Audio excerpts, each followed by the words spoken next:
Taas kamaong pagpupugay po ang ipinapaabot ng pambansang opisina ng Anak Bayan sa lahat ng ating mga leader, mga kasapi, mga kaibigan at taga-suporta.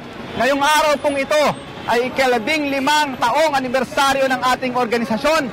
15 years ang nakaraan, tayo po ay itinatag para pangunahan ang pagpupukaw, pag-oorganisa at pagpapakilos sa masang kabataang Pilipino sa buong bayan at maging sa ibayong dagat para isulong ang pambansa demokratikong pakikibaka ng mamamayang Pilipino na may sosyalistang perspektiba.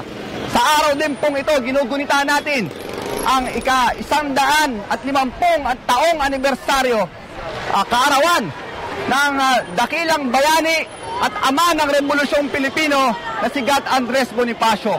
Nung panahon ni Andres Bonifacio, nung sila yung mga kabataan, itinatag nila ang katipunan, nilabanan ng kolonyalismo at isinulong ang Rebolusyong Pilipino.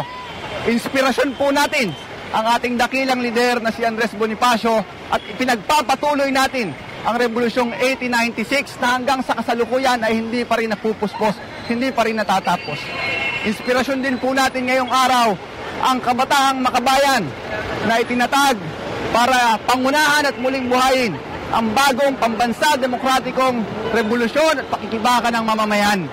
Simula po ng itatag ang Anak Bayan, tayo po ay nagpunyagi na pukawin, organisahin at pakilusin ang masang kabataan. Tayo po ay nagpalawak ng daan-daang mga chapter sa buong bansa.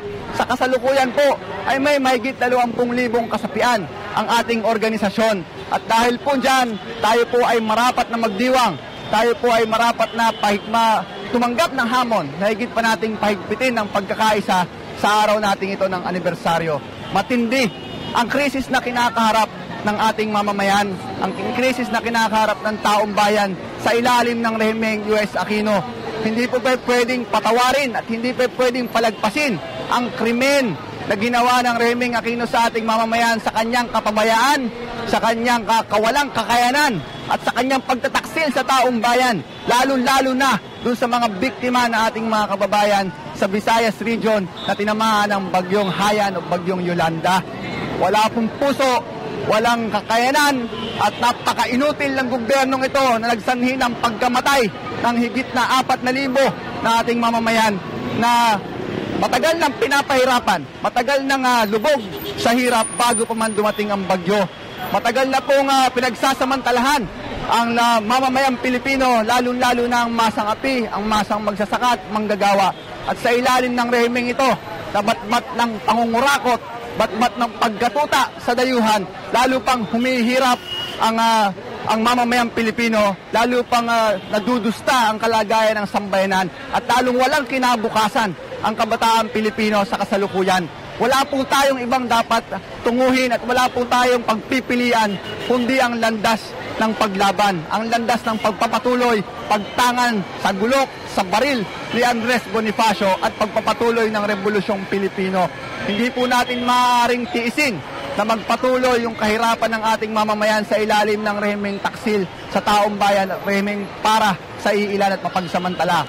Hindi po natin papabayaan na lalo pang rumagasa ang dayuhang Estados Unidos, lalo pang pagsamantalahan ng iilan at ng ganid yung ating mamamayan at lalo pang malubog sa kahirapan yung mayorya ng ating taong bayan. Panahon po ngayon para ating paigpitin ang pagkakaisa, para patindihin natin ang paglaban, para paghusayin natin yung pagpupukaw natin sa masang mga kabataan at mamamayan, pag-oorganisa natin ng Anak Bayan at pagre-rekluta sa pinakamaraming mga balangay nito at pagpapakilos natin para ibagsak ang rehimeng U.S. Aquino. Wala na pong ibang dapat landasin kundi landas ng paglaban, kundi landas ng revolusyon.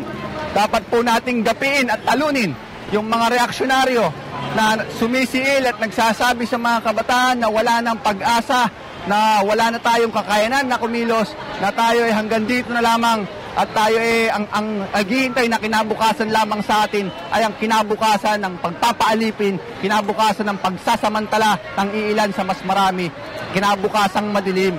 Hindi po yan totoo. Mayroong pong pag-asa ang bayan, mayroon pong pag-asa ang maralita at pamamayan at ang pag-asang pong yan ay sasama-samang pagkilos at paglaban natin sa pagtanga natin ng pambansa, demokratikong pakikibaka na may sosyalistang perspektiba at sa pagtatagumpay ng Rebolusyong Pilipino. Kaya muli po, binabati natin ang ating mga balangay at mga lider. Pinapalakpakan natin ang giting at tapang ng bawat isa. Pinapalakpakan natin ang ating mga naging tagumpay noong mga nagdaan mula pa ng ating ang itatagang anak bayan at nakatanaw tayo, umaasa tayo sa mas malalaki pang mga tagumpay. Pinagpupursigihan natin ang pagpapabagsak sa kasalukuyang rehimeng tuta ng dayuhan at iilan at ang pagsusulong sa panibagong antas ng pambansa, demokratikong pakikibaka ng mamamayan. Mabuhay ang anak bayan, mabuhay ang kabataang makabayan, mabuhay ang pambansa, demokratikong revolusyon ng mamamayan. Ibagsak ang imperialismo, burokrata kapitalismo, feudalismo, sulong sa pambansa, demokratikong pakikibaka at tungong sosyalistang bukas.